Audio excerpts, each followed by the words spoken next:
The views, comments, stories, and opinions within this podcast are my own or those of my guests, and in no way represent the views of the company or companies that I or we work for. Squawk Ident is an entertainment podcast dedicated to the journey and the challenges surrounding the life and career of Aviator Tony, an airline pilot currently flying for a legacy airline with close to 20 years on the flight line. This is episode 9 of Squawk Ident, recorded on Monday, the 11th of November, 2019, from the Aviator Studios somewhere in Southern California.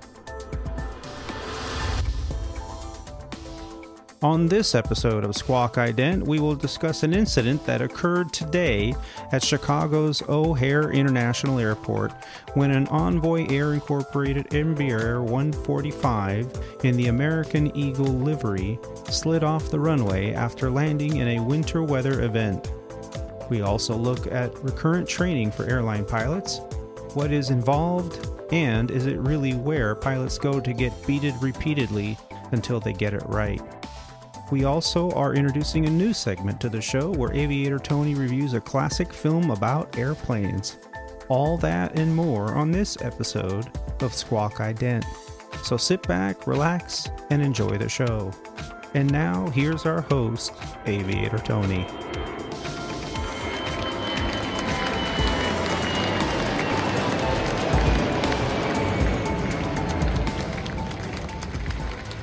Hi everyone, and welcome back to the show. I'd like to take this opportunity to thank again Captain Roger from episode 8. It was a wonderful interview with a pilot who has had his own unique set of hurdles to overcome in this path to a career in aviation. If you haven't heard it, I encourage you to check it out. It was a pretty exciting interview to conduct, and I hope you enjoyed it. So let's move on. I want to talk a little bit about flying the line last week. We didn't get a chance to go over some of the normal segments, so just a quick recap. Actually, a week ago today, I was able to fly a 2-day trip that I picked up because I had a very long stint in my schedule of days off in the middle of the month. And so I had an opportunity to pick up a 2-day trip that was really nice, and I did. It was a LA to La Jolla and back that was a nice day trip flying out and a day trip flying back. So as I mentioned in previous episodes, that's always a good opportunity to do some flying that normally I wouldn't get because of my seniority. So that trip was nice. It was relatively uneventful. I've talked about that flying before, so I'm not going to bore you with too much of the details, but one thing did happen that stood out. So we're climbing out of Los Angeles, and we're doing the oceanic tracks. And on this particular flight, the dispatcher had filed us over a more northern track. Now, if you haven't heard the term before, tracks are basically kind of like freeways in the sky. So if you looked at a aeronautical chart that extends from Hawaii to the west coast of the United States, you're going to see that there's some Hawaiian route tracks that take you over to the islands. Now, the aircraft that are flying over, as I mentioned in a previous episode, they're not under radar contact because there are no radar facilities over the water. So you're going over a planned route, and you have to stay within 5 nautical miles of either side of this track, and you need to make position reports on a regular basis. And it's all timed out so that no 2 aircraft are at the same altitude at the same place at any given time. So it's important that you are following this, freeway of the sky. These tracks go as far south as somewhere around San Diego to their starting point, and as far north as a beam of San Francisco. So it just depends on which track you have planned to fly over on. And it's dependent on weather, on wind currents. So your dispatcher may have you fly from Los Angeles up the West Coast towards Oakland or San Francisco before you turn left and head west over the Pacific on your track over to one of the Hawaiian Islands. And this is exactly what happened on this particular day. And the captain and I discussed it on our pre-flight briefing on what the plan was. We also talked about it a little bit in operations before the flight when we were reviewing some of the paperwork together. And as I mentioned, we were departing, we're flying out, and about 20 minutes into the flight, as we're kind of hugging the coast of California, before we made our turn to head west, we got a call from the cabin, and the number one flight attendant said, Captain, there's a passenger back here that is tracking us on their phone with some like air tracker software, and they're saying we're going way too far north. Are we going the right direction? And we both looked at each other like, seriously? They're tracking the flight on because they have Wi-Fi or something? So we kind of looked at each other for a minute, and the captain said, well, okay, well, I'll make a PA, it's fine. So what ended up happening, we figured out that since we were hugging the coast, we still had Wi-Fi, because over the water, unfortunately, our aircraft at Legacy Airlines don't have satellite style Wi-Fi, so we lose the ability to stream on the internet for our passengers. But because we were taking this northern track, we were able to maintain Wi-Fi connection much longer than usual. And this passenger in particular must have been tracking the flight with whatever software or app they were using. So, the captain said, well, okay, I better make a PA because people are going to get nervous, whatever. So he went and was off the comms. He went back to make the PA, and he said something to the effect of, well, ladies and gentlemen, it's come to my attention that one of our passengers is tracking the flight and was concerned that we were flying a little bit more north than usual. And this is actually a very true statement. We were filed to fly on a track to go over to Hawaii that is much farther north than normal. So we're actually flying northbound towards Oakland before we make our turn and head towards the Hawaiian island of Lihue, or of Kauai, to the airport in Lihue. So this is because of the higher winds that were on the more direct track that's right out of Los Angeles. So it actually saves us time by flying northbound for about 30 minutes before we turn in. And we'll be making that turn here in about 10 minutes. So nothing to worry about. We are actually flying in the correct direction. And that was the PA.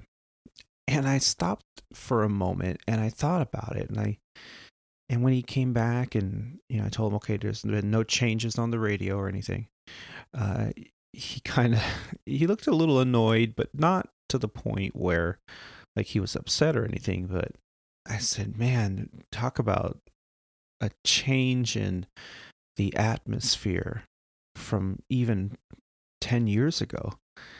And he looked at me and was like, what? I said, 10 years ago, tracking something on a app, your flight path over a satellite image, a mapping system on your phone that's in your pocket, that's crazy, and now we have to explain what we're doing. I mean, okay, he agreed. He's, we had just a little bit of a discussion there, and then we moved on. It's not a big deal, but it kind of shocking. Reminded me of another time when years back I was in Chicago and it was snowing, and Every year, the FAA releases a de-icing holdover time card, and it's a non-specific de-icing chart that tells you, depending upon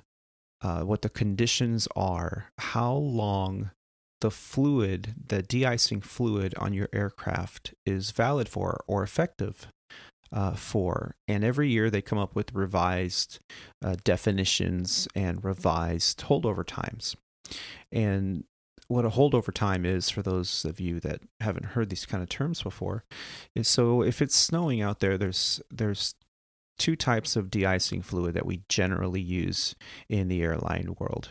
One is called de-icing, and the other is anti-icing. Now, the de-icing fluid is usually clear. So if you're in the back of the airplane and you're at the gate and they're de-icing the airplane, it's not snowing, or there are no meteorological conditions that have active precipitation. So if that's the case, they're going to spray you down with a solution that removes any frozen particles from your wings or fuselage. Now, if it is snowing, then they apply something called Type 4 fluid. Well, at least in the United States, the primarily used Type 4 fluid. Now, Type 4 fluid is usually green in color. That's a color that they add to it so that you can just look at the airplane and know, okay, the aircraft has been sprayed with Type 4 fluid. And Type 4 fluid actually used to be primarily glycol, or an alcohol type chemical. So what would happen is, as the snow fell, or the freezing precipitation of any kind fell on the aircraft, it would melt off chemically. And of course, that would last a different amount of time dependent upon both temperature and type of precipitation. So if it's something like light snow, your holdover time, which is the time that you can be in the elements and take off without having any accumulation of freezing particles landing on your aircraft and sticking. That holdover time is much longer with light snow. But if you have something like freezing fog or freezing rain or anything like that, your holdover time is much less. And every year the FAA comes out with a new chart that's been revised. And I can remember one time we were, this is the first day that this new season's FAA holdover time card came out. Now, we also have other cards that are very specific to the type of fluid that you have been sprayed with. So there's probably about a dozen different chemical types or manufacturers. And our company manuals always have much more lenient holdover times when you have a very specific type of fluid that they've used. So, the FAA guideline is for like a generic fluid. So those holdover times are much less because it's a generic fluid. So they just take the lesser amount of time overall.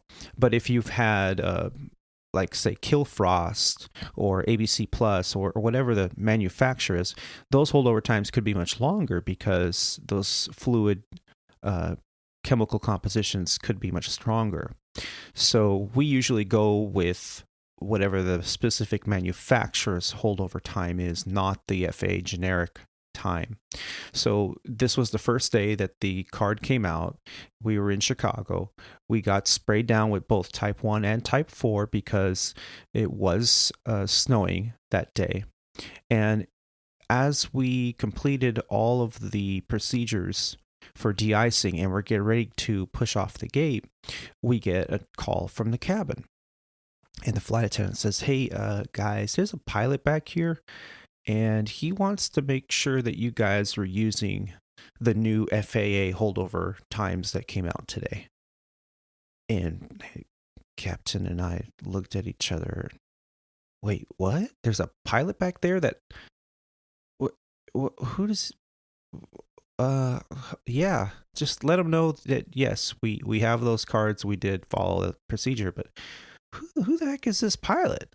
So we didn't think anything of it. We just, just went on with our flight. And as we got to cruise altitude, now it was kind of like bugging us. Like, who is this guy? Is he one of ours or from another airline? So we ended up, we called back to the cabin and said, hey, this pilot earlier that told you that, make sure we're using the holdover time card from the FAA. Who is this guy? And our flight attendant goes, I don't know, let me check. So she goes and comes back, and she calls us back and says, oh, he's just a private pilot. Oh, okay. So that's fine. The captain's like, well, make sure he sticks his head in the cockpit so we can thank him, which was really not the intention. He just wanted to see who the heck this guy is, and he never did stick his head in the cockpit. He just kind of walked off the airplane with the rest of the passengers. So but hey, he was looking out, right? So it kind of leads me to our next topic, which is a relatively serious thing that I read this morning. And I wanted to talk to you about this airplane that slid off the runway in Chicago.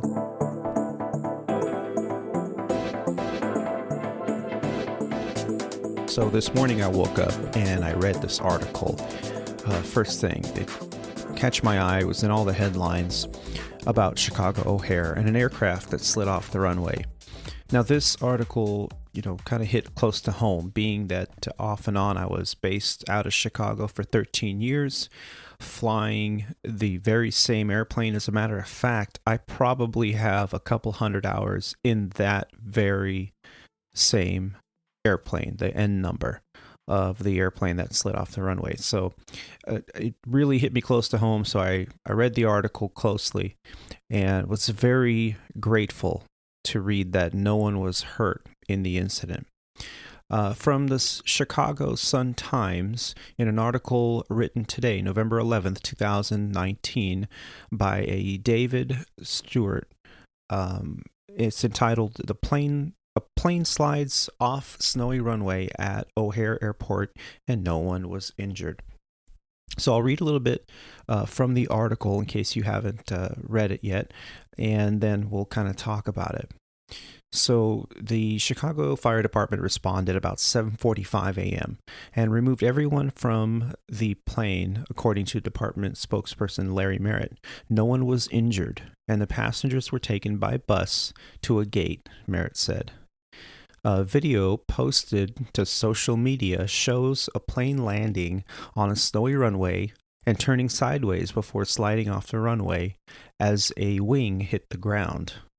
Now, I've seen this video, and it was taken from a passenger sitting on the right side of the aircraft, right over the wing, on landing.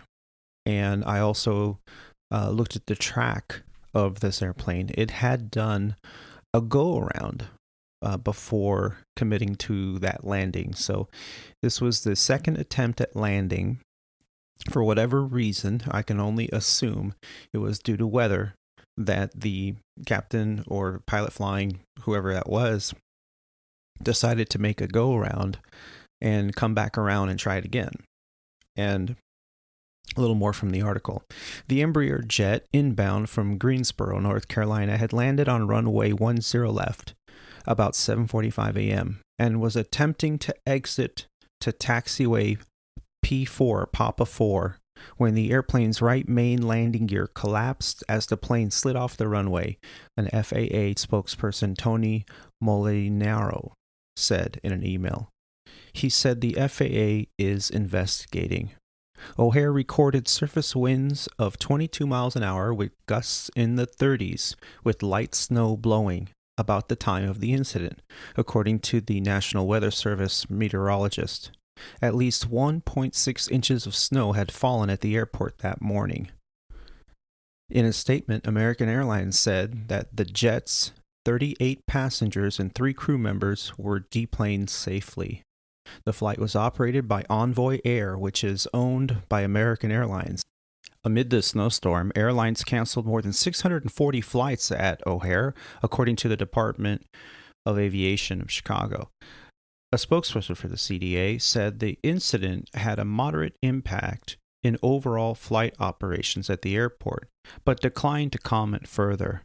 In 2018, the FAA issued a warning letter to the city of Chicago over its handling of a series of weather-related mishaps at O'Hare between 2015 and 2016, including an instance in December of 2015 in which city crews allowed aircraft to continue to use runway 10 left when pilots reported that conditions were deteriorating.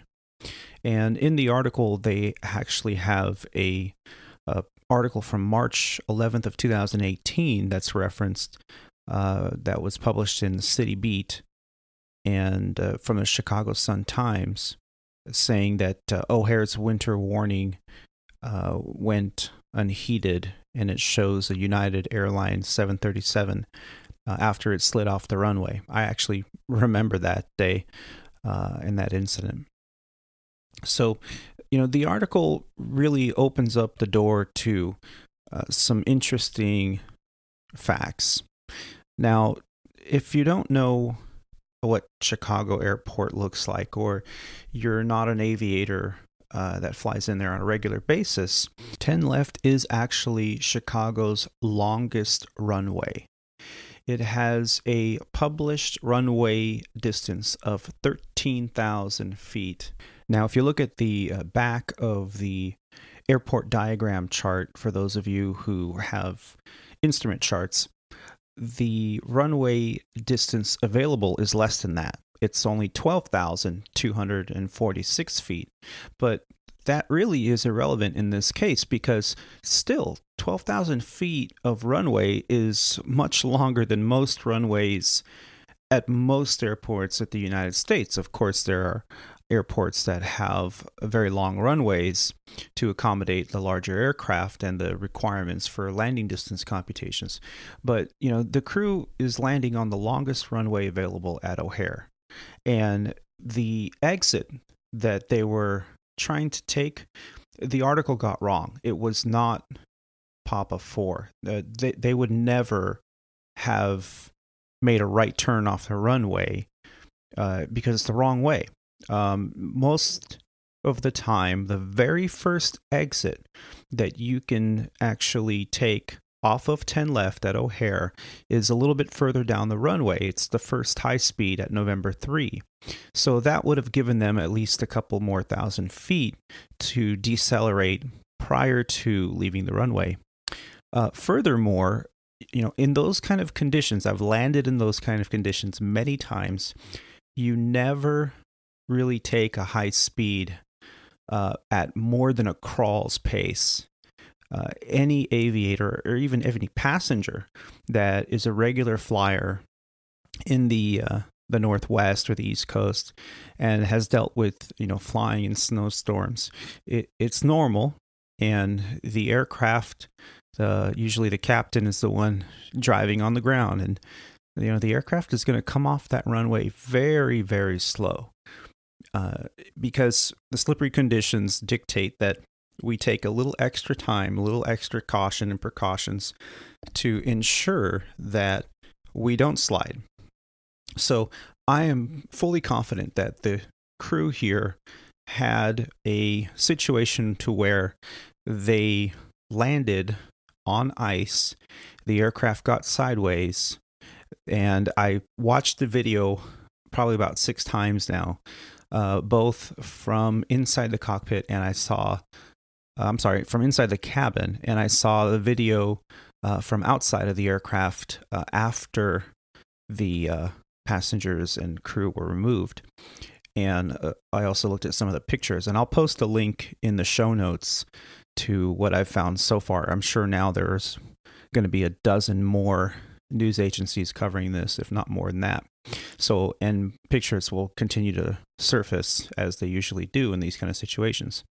But you can see that the aircraft arrested in the dirt or in the grass over by Papa 4, which is less than halfway down the runway.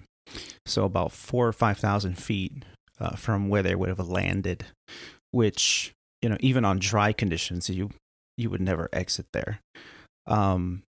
Also, they said that the landing gear collapsed. Well, it did, but from the video that was taken from the passenger and then posted to social media, which is a whole other topic, which I'm not too fond of. But from that video, you can see that the airplane got sideways. It ended up sliding sideways off into the dirt. And it wasn't until the main landing gear, the right main landing gear, went off the runway into the soft material, which would be the dirt or the grass, that it grabbed. The side load then caused a collapse of the gear, and that's when the right wingtip made contact with the ground. And, it wasn't very violent of a impact to the dirt. However, it should have never happened. It's very startling. And a lot of the passenger comments from that video, like one lady was heard saying, "Oh, I guess we landed." I mean, it really wasn't, I think, too bad, but I've been in a situation where you're sliding down the runway and you're kind of getting sideways. It's not anything to make light of. So, unfortunately, it happened, and I'm really grateful that no one was injured in the event.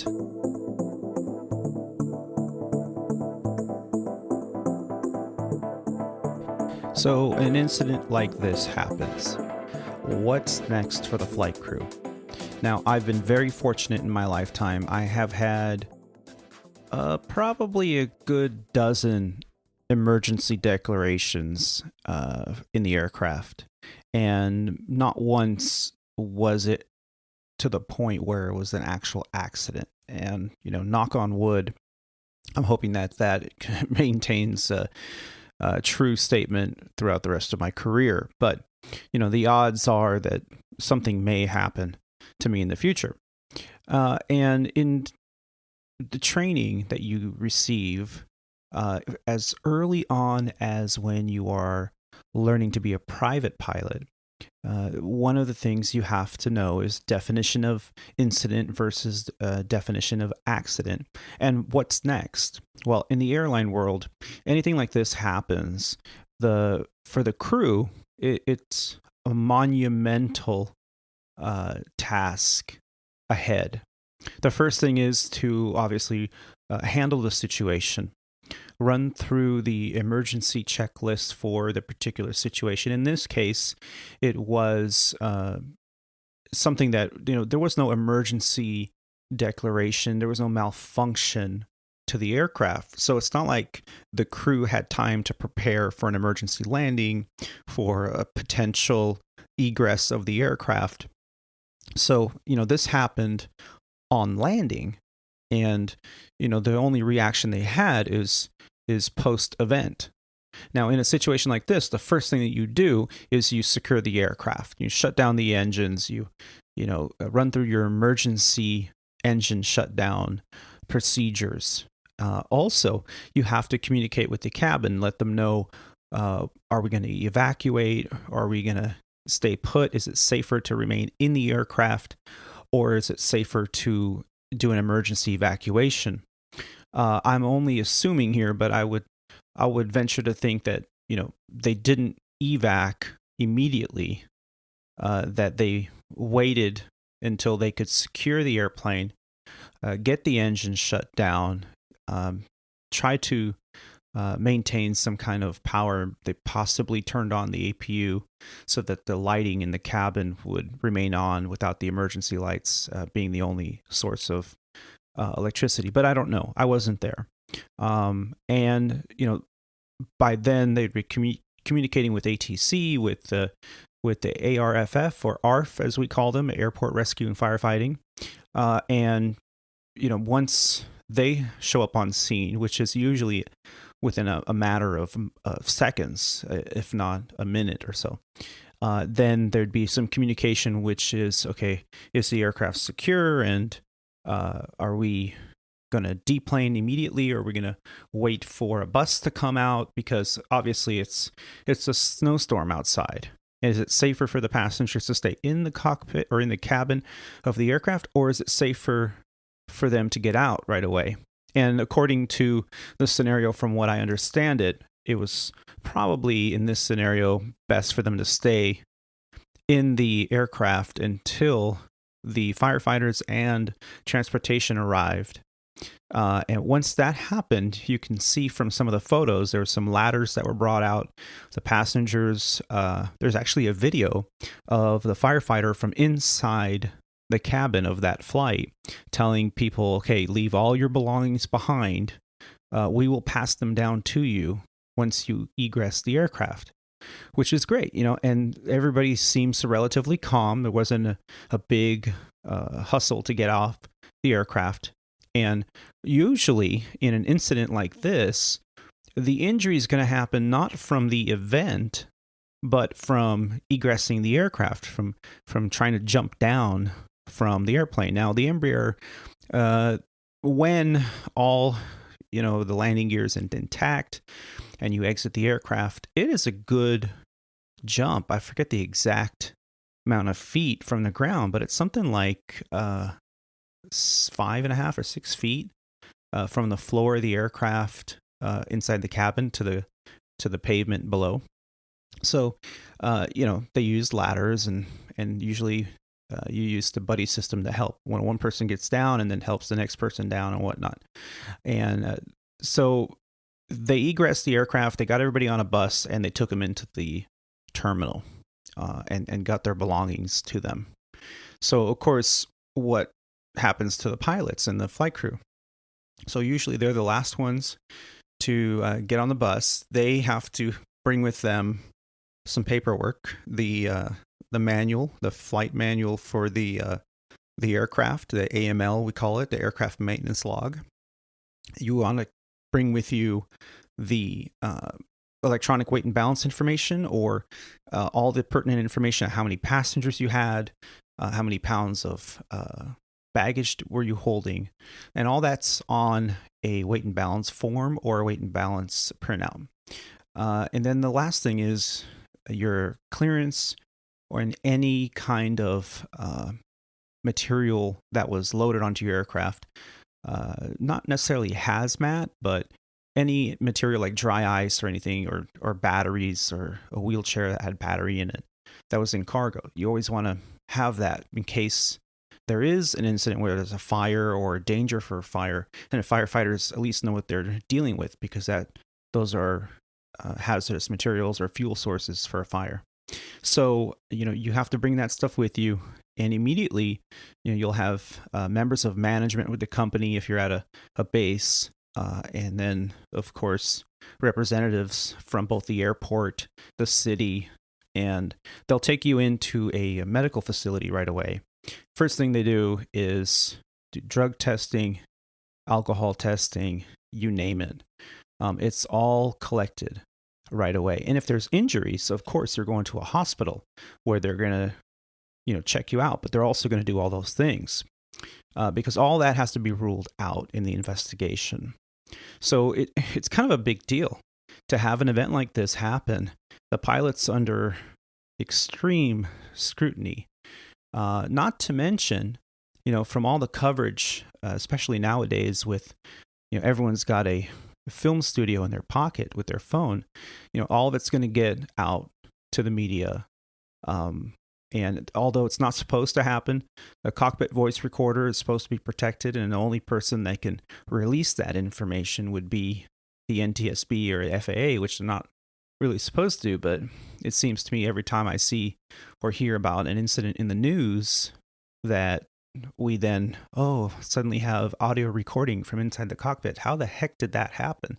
It's not supposed to happen, but so all of that's going to be scrutinized. And I really hope that in the end of this particular investigation, that the pilots are cleared from any kind of wrongdoing, because, from what I've seen in my experience flying in and out of Chicago, seeing the video footage, the picture that I saw, in my personal opinion, I think they just simply landed in conditions that were worse than advertised.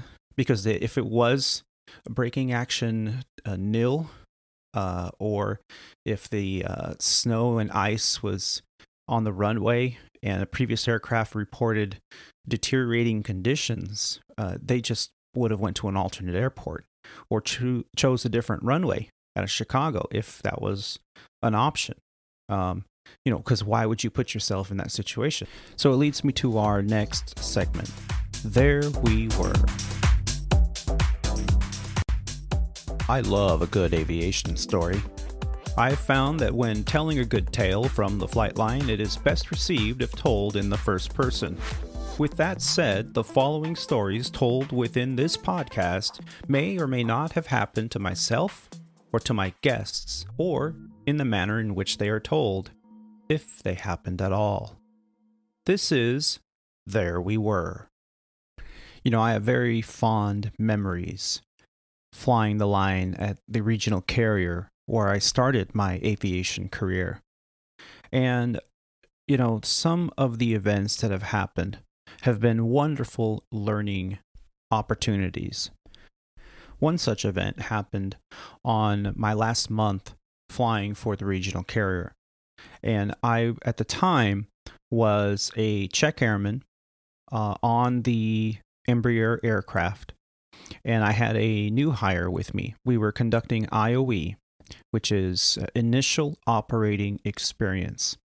So for those of you who don't know, when you get hired on with an airline, you go through ground training, and they call it indoctrination, or INDOC. And that's usually 2 or 3 days. And they talk about the procedures and policies of the company. They give you the HR rundown, about safety and harassment and all the goodies that you would get at any employer when you're new to the company. After that, it's usually a few weeks of long-term ground training. And this is, changed over the years. It used to be you would read a book, and we're talking a hefty manual, first on the company procedures and then on the aircraft specific procedures, from systems to limitations to de-icing, everything. You would go over it. You'd be in a classroom environment for usually about 8 hours to 9 hours a day, 5 days a week, and you're basically, it's like a college class, right? So you're in there and you're learning the systems of the airplanes, the procedures, the checklists, the call outs, all these things. And at the end of it, once you're past all the testing and everything, then you do simulator training. Okay, so now you're studying a little bit less about knowledge of the aircraft and a little more about flows and procedures. So, what do you do when you get to the airplane? How do you power it up? How do you start the engines? What are you looking for? How do you recognize malfunctions that more commonly happen during a particular phase of flight? And then how do you fly the airplane? You'll be in this, multi-million-dollar full motion simulator, and it's gonna feel like the real airplane. And they even tell you, treat this as if it's a real airplane. Don't treat it like it's a video game. Okay, it's a very big faux pas for the instructors in the simulator world. So, you get through all of this training, and when you're completed, you do a check ride. And at the conclusion of that check ride, congratulations, you're now typed in that aircraft, and you get a new FAA license. So usually they send you home after that, and you could sit at home anywhere from a few days to even a few weeks before you get in the actual aircraft. Now, when they put you in an aircraft, you're not flying an empty airplane around. your very first flight potentially could be with passengers in the back. So they don't just put you with any pilot at all or any captain at all. They put you with a training captain, basically someone that has been certified by the company and the FAA that they can pretty much fly the airplane all by themselves. And they're giving you instruction, not necessarily on how to fly the airplane, because you received all that in a simulator. And so you're really kind of getting a feel of the nuances of actually flying the actual airplane. You're going through the motions of what it's like on the flight line, basically.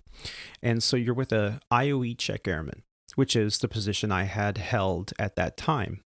It was a position that I absolutely loved doing. It was the best time that I had thus far at the regional. And I really enjoyed talking to new people and giving instruction and learning a lot too from, I'd say students, but, really they're just coworkers, new hires that, you're taking under your wing and you're helping them out for a week or so. So this was the scenario. I was flying with a new guy, and on our first day, he did great. I mean, everything, he was very sharp, very attentive, and really it was just kind of going through the motions of everything. Day 2, however, the weather had changed a little bit. I remember we were flying Chicago to Moline. It's a very short flight. No snow on the ground. It was a cold winter day, and there was some rain showers in the area. And before we departed, we kind of talked about the weather, and he was actually prepared. He gave me some of his feedback that he had also checked, and everything seemed to be going pretty good. So we took off out of Chicago O'Hare and en route to Moline. And he had to perform both pilot flying and pilot monitoring duties. So we usually would switch off every other flight. So he had flown the previous flight we just did, landed in Chicago. Everything was great. And then we switched off. Now I was the one flying from Chicago to Moline. Because in IOE, you have to have time both as the pilot flying and as the pilot monitoring and doing all the duties you're supposed to do when you're pilot monitoring, a non-flying pilot. So this was the scenario. And as we got a little closer to the airport, we discussed the weather and what was going on. The conditions were that there was rain beginning and ending in the area at the airport. The temperature was right at freezing. The runway condition was a braking action poor to good. So they were de-icing the runway or plowing it or putting down a chemical de-icing fluid as well. And the previous aircraft had landed about 30 minutes prior. It was a CRJ, and they reported the braking action was fair to poor. So it a little bit of conflicting information, but they were chemically treating the runway, so a vehicle probably thought, okay, well, it's actually getting better. It's close to good. And so I said, well, hey, let's have you land this one. So he briefed the approach, he briefed the conditions, the event that would cause us to go around or to abort the landing and go around and try again. So he was very attentive to what he needed to do. So I was very confident that this was all going to work out pretty good. Well, so I handed him over the aircraft. Now he was in control of the airplane and I was the pilot monitoring at that point forward. We started our descent. And as we got closer, they handed us off to the tower controller, and I asked them, do you have a runway condition report? And they basically repeated the information that was on the ATIS, or the Automated Terminal Information System, over the radio, which tells you the weather conditions at the airport. It's required that we check that prior to even conducting approach to make sure that we have all the legalities covered in terms of weather conditions, runway conditions, things like that. So he continued on with the approach, and I told him, I said, listen, since you're still pretty new on the airplane, if I see something that looks kind of funny, I'm just going to go ahead and take over the aircraft and say my aircraft. At that point, I'll either control the aircraft or fly the airplane for a go around. Okay, so don't worry about it. It's not because anything that you're doing. I see something, and we really don't have time at that point for me to talk you through it. If I can talk you through it, then we'll just continue and do that. So, IOE instruction is happening real time. He comes in, briefs everything perfectly, makes a beautiful approach, and just as he's touching down, I noticed that the crosswind component that was advertised was not as strong as what we were actually getting information in the cockpit. So we had about a 15 knot crosswind, which is just about at the limit for a runway condition that had ice on the runway. And he touched down, and just as the mains touched down, the nose started to come down right on centerline, looking great. And as the nose touched down, I noticed that the airplane was kind of just sliding a little bit, where the nose was starting to turn into the wind, which is what's called weather vating. All right, it should not happen. And usually it happens with strong crosswinds with not enough wind correction, which is rudder and aileron correction for the crosswind condition. Or if you're landing in an icing condition and there's a crosswind, the traction on the main landing gear is not there, and the airplane will kind of turn sideways, which is what was happening. So I recognized it immediately. I said, my aircraft. And I put full aileron deflection and crossing rudder deflection to do my best to keep centerline, because at that point we were landed and relatively committed. We couldn't execute a go around at that point. We had the reversers were out already, and we were done. Right. So fortunately, the aircraft got straight again, and we never were off by more than about 5 degrees direction. And the airplane stayed on the center line. And as it slowed, the anti-skid or anti-locking system of the brakes that was working at that point, kind of like ABS in your car, after a certain miles per hour on the main landing gear, those get cut out. And here I was standing on the brakes, and we're just slowly going down the runway at about 20, 25 miles an hour. And the airplane's not stopping. It is just we're just along for the ride at that point. And so now I get on the radio and tell the tower, okay, braking action nil. We're unable to stop at this point. And the tower controller says, okay, we'll just take it to the end. We dropped some salt and sand at the end, and you should be able to turn off. If you require any assistance, let us know. And I was like, okay. So I let off the brakes, and, the airplane started to kind of pick up the speed a little bit. So, I did something that, in my opinion, was the best thing I could do, is I popped the thrust reversers out at low speed, which, you can only use those to prevent the aircraft from going off the runway at low speed. Below 80 knots, our company procedures were they had to be stowed. So I pulled the buckets out. I used the thrust reversers at idle. That significantly slowed the aircraft to a crawl.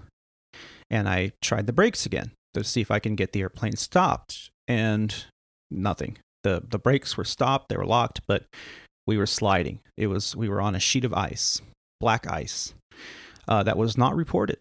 And so I told the controller, all right, midfield is braking action nil, and so put the reversers away, I stowed them again, and we just kind of slowly crawled forward. And I was kind of pumping the brakes to see if I could get any traction, and nothing. The aircraft just kept going.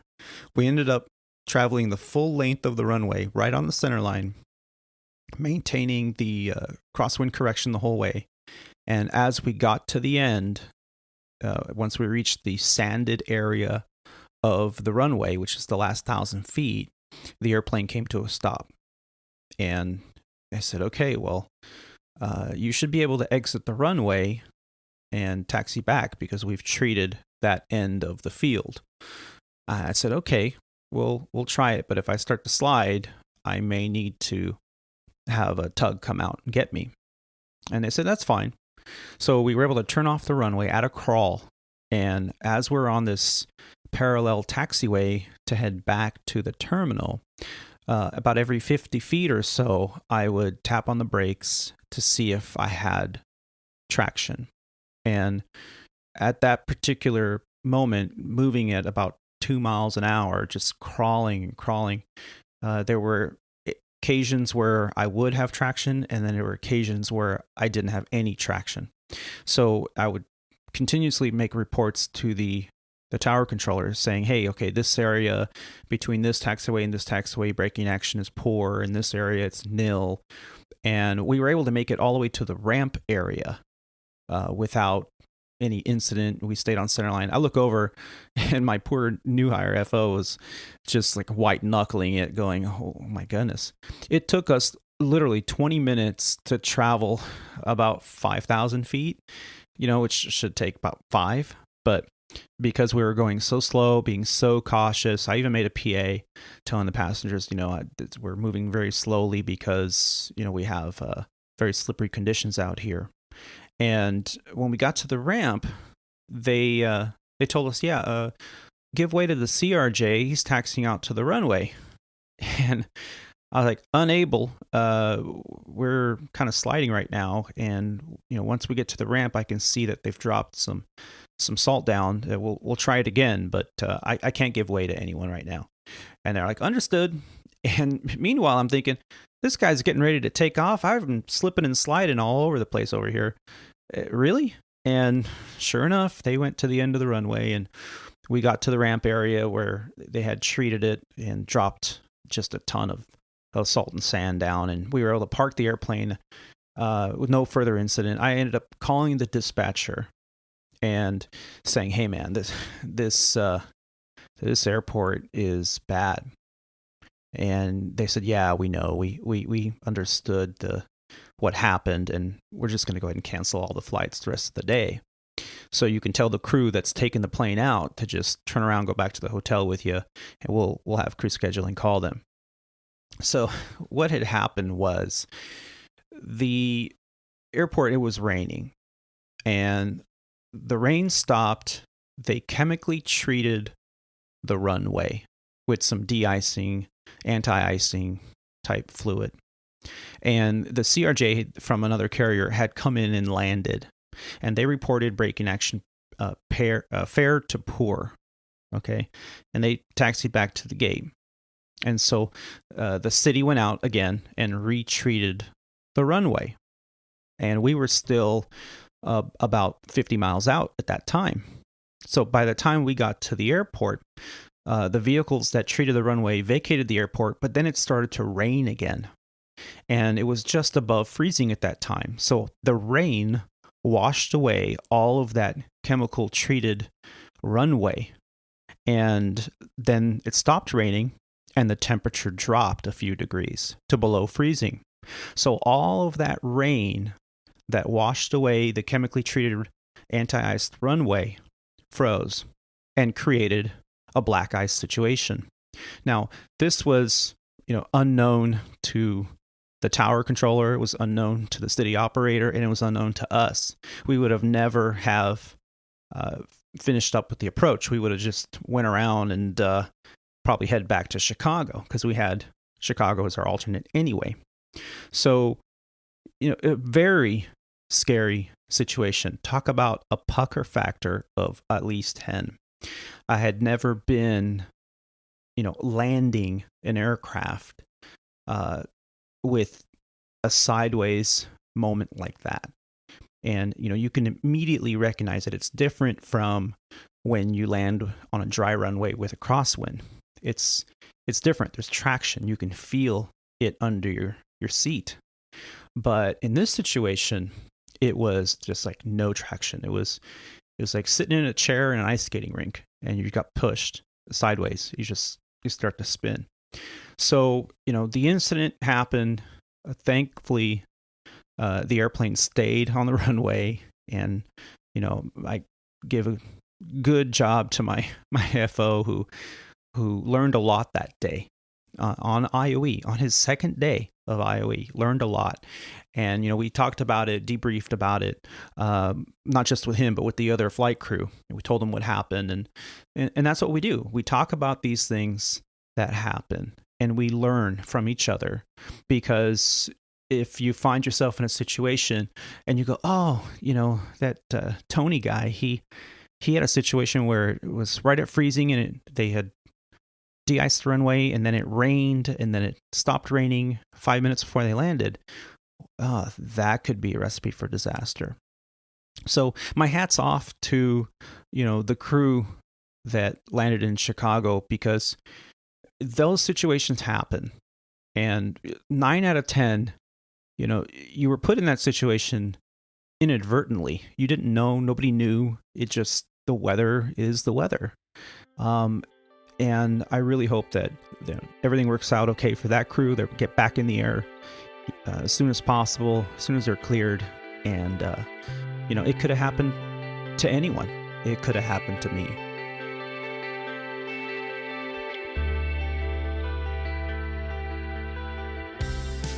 So next month, I have something coming up with training.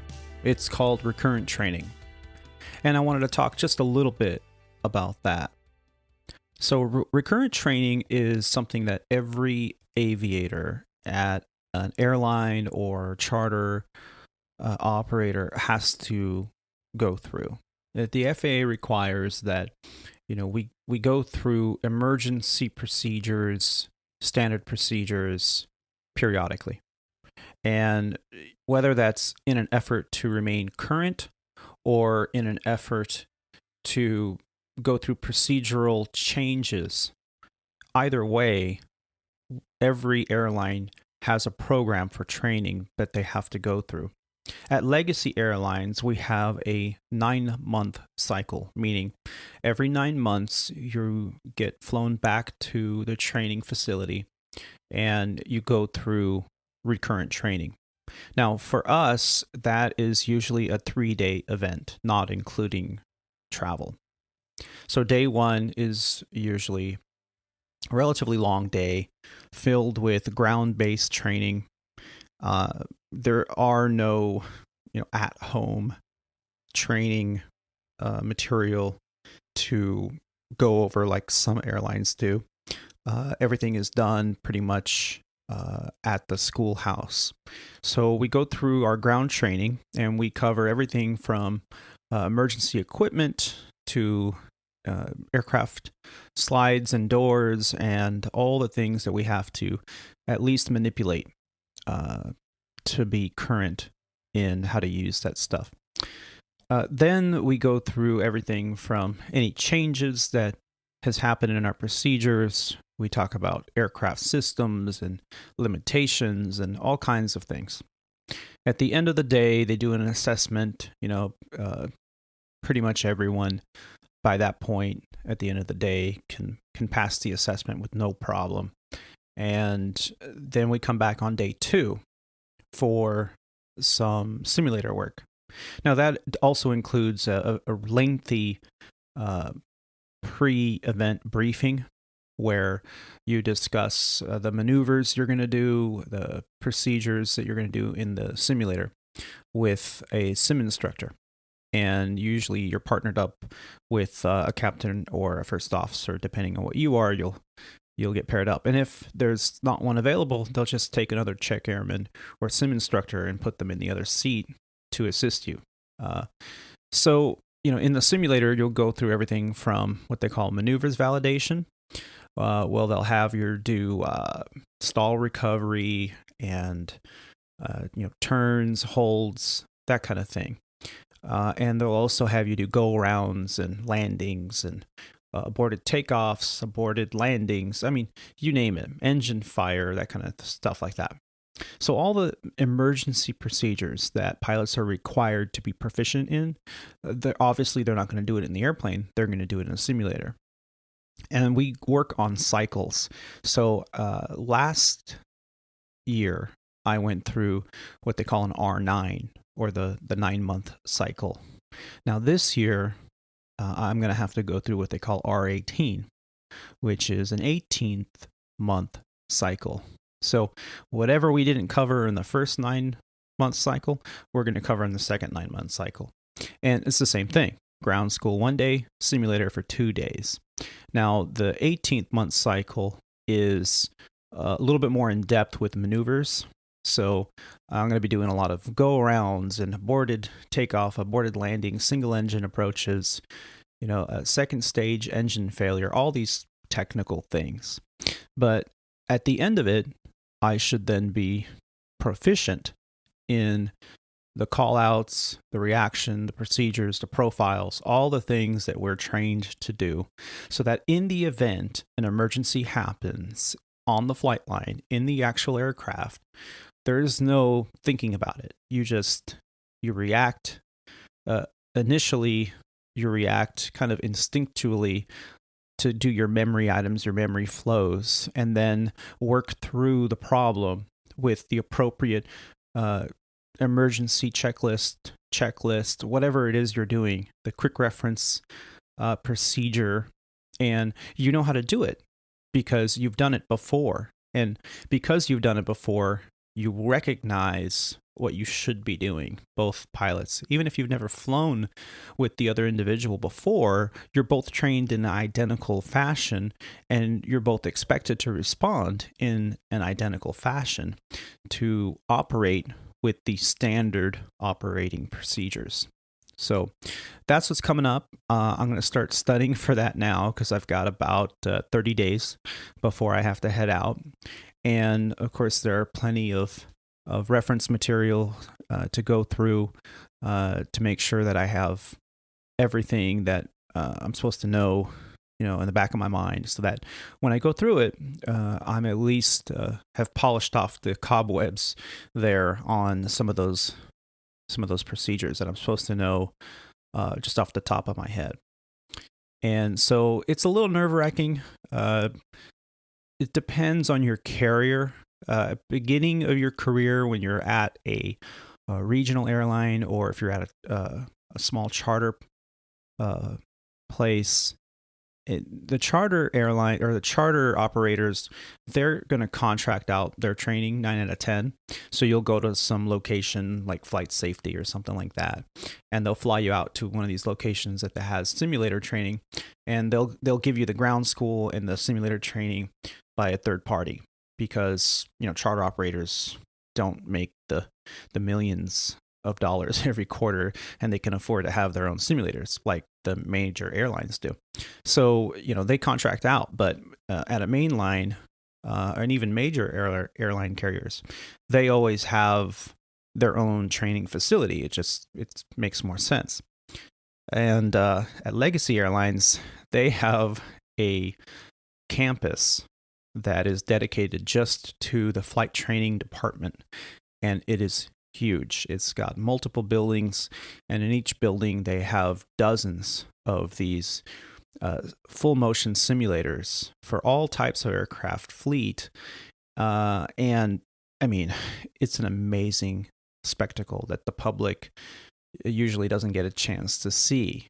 These $10+ million simulators that are the box, we call it, on hydraulics, 20 feet in the air, bouncing around all over the place. On the inside, high definition projections in a full scale mock-up of the aircraft type that simulator is.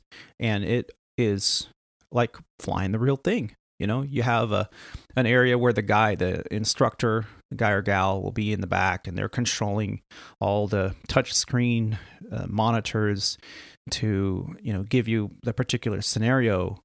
And it can be daunting the first few times that you're in a sim. Just you look around and the motion kind of plays with your senses a little bit. So even if you're not the type of person to get motion sickness or seasickness like myself, I could be on a boat in high seas, no problem. I won't get sick. But in the simulator, because it's messing with your equilibrium and your senses, it can be kind of nauseous. You can be nauseous by the end of it. So it's a pretty in-depth training that all pilots have to go through, especially airline pilots.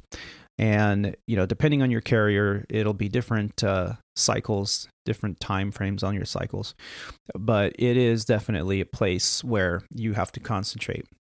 And the family members of airline pilots know this very well. It's like, oh, training next month, so time to study. And so that takes away time from family, because you're not going to be studying while you're flying along. You're studying at home or at the hotel and your free time. So, and a very wise pilot told me many years ago, it is always better to be overprepared and underwhelmed than the other way around.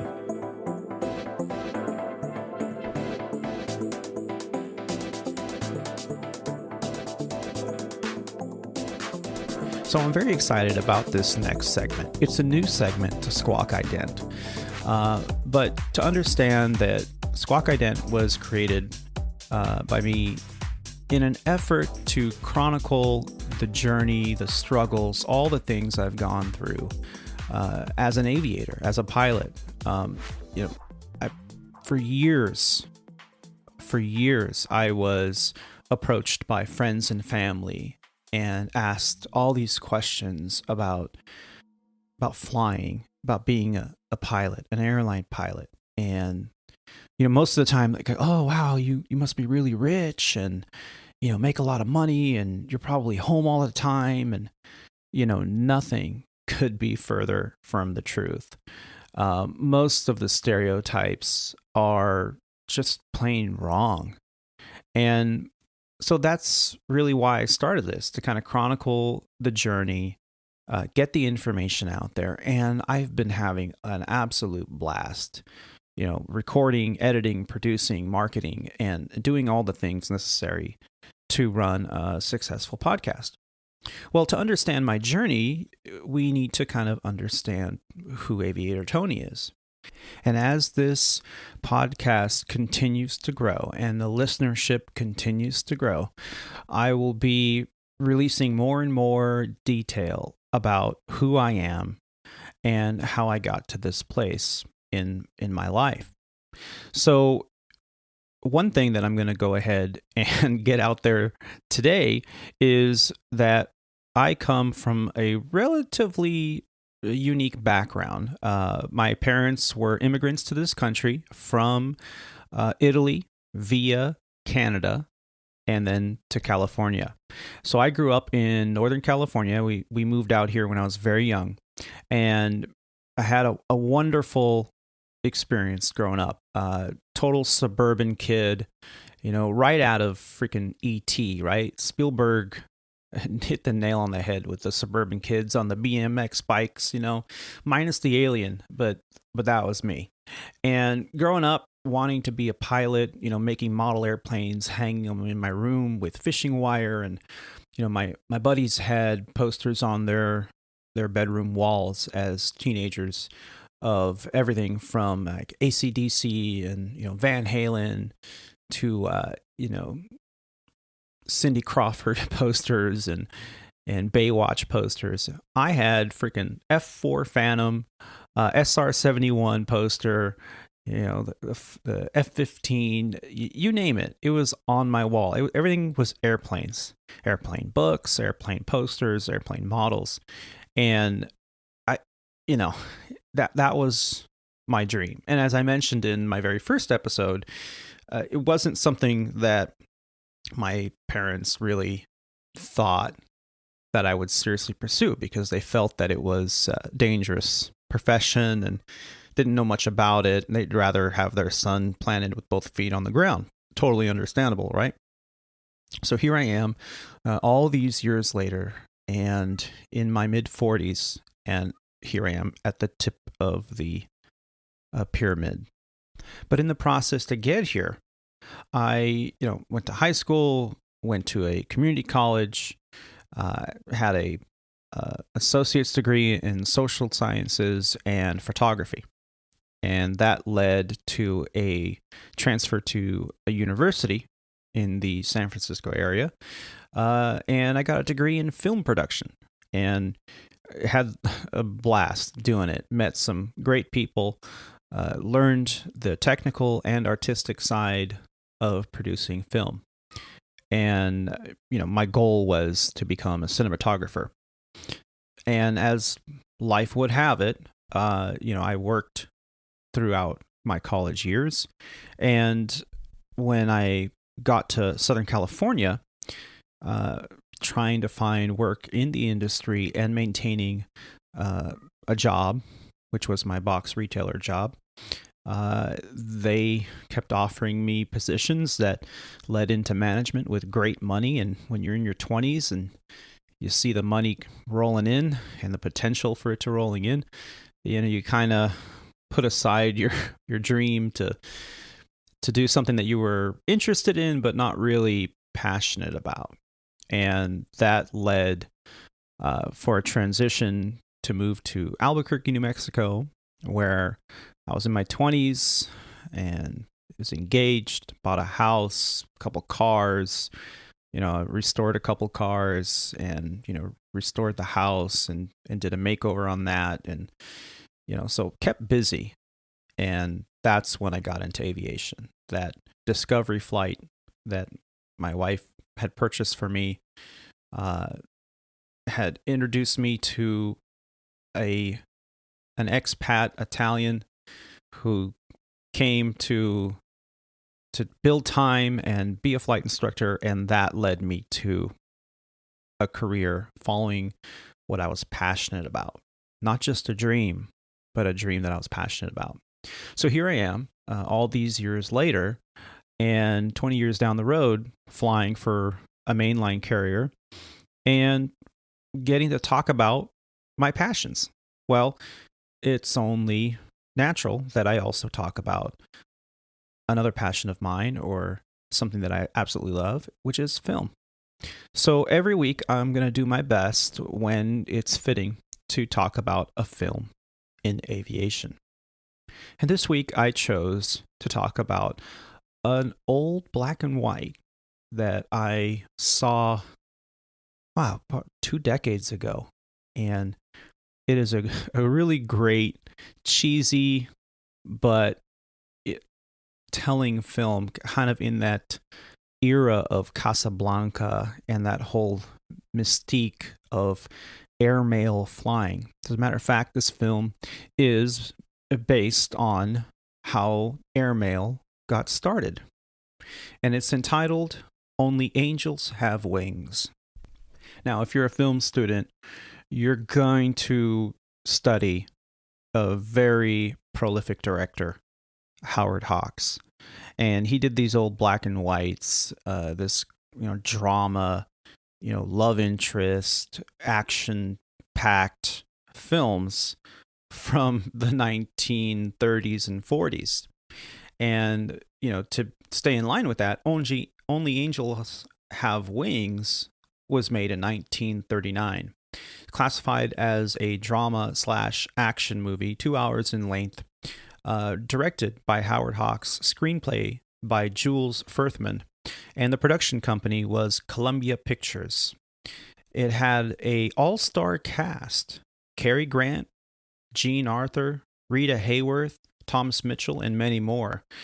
This film has everything from the little model airplane on a string, and they're taking pictures of that on models. Rotten Tomatoes gives it 100%. IMDb gives it 7.7 out of 10. And Slant Magazine gives it a 4 out of 4. You've probably never heard of this film. But, the Academy Award, it was nominated this film for best visual effects, and for a 1930s film, pretty impressive.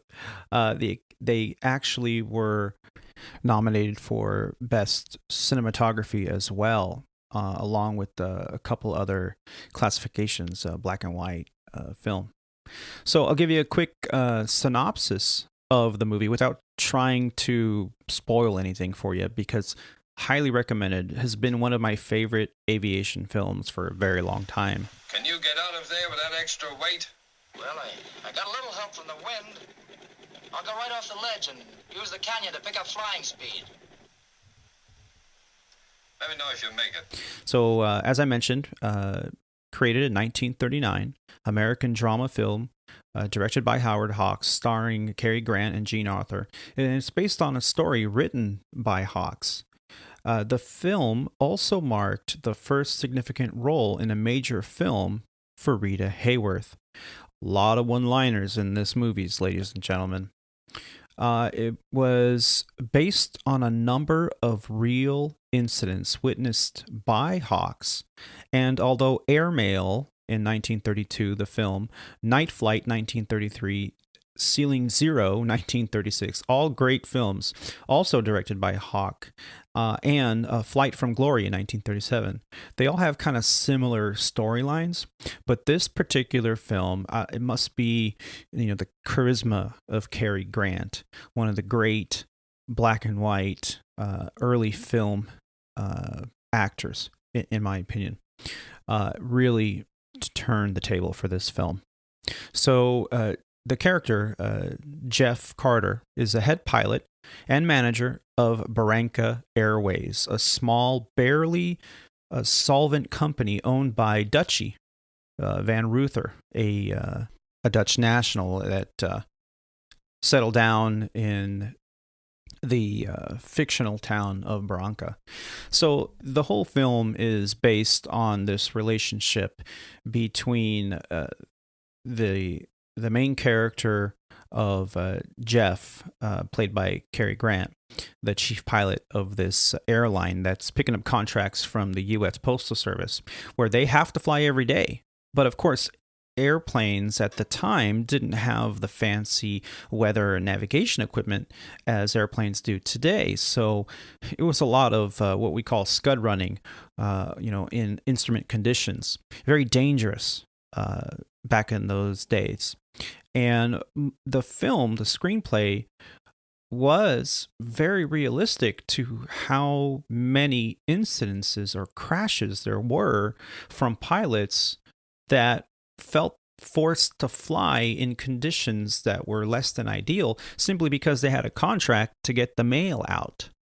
And the film is based on this premise, but of course, it's also a love story, because in the 1930s, you had to have a good love interest, a good romantic storyline to capture their viewers. And so the situation in the film, I'm not going to dive too much into it, but let's just say it's a lucrative government contract that this airline, small airline, has, and the pilots, some of them are lost because of crashes, and the special effects are, some of the best of the 1930s. Actually, this film made over $1 million in the box office, which we're talking 1930s currency. That's amazing. So I'm going to leave it at that. I absolutely love this film. I can get into the detail of the production and, the aircraft used. Let's just say Hamilton, a metal plane, a Ford Tri-Motor, and a Travel Air 6000 single-engine monoplane are some of the airplanes you're going to see in here. And just some of the cheesiness that the whole family can enjoy. So if you're interested in watching a great classic, Only Angels Have Wings,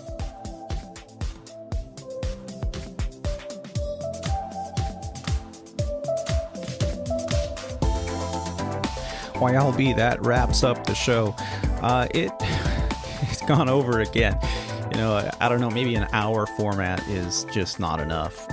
But hey, thank you so much for listening. I, as mentioned before, have had an absolute blast recording, producing Squawk Ident. And if it wasn't for all the feedback and the support that I've received over these past few weeks, I don't know if this would have kept going, but it has been an honor to speak with you today about this. I want to remind our listeners that go to the website.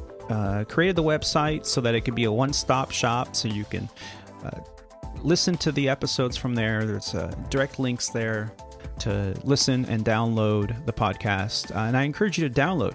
If you're listening while you're flying, commuting, driving, whatever you're doing, if you don't have a Wi-Fi connection, you can download and listen later.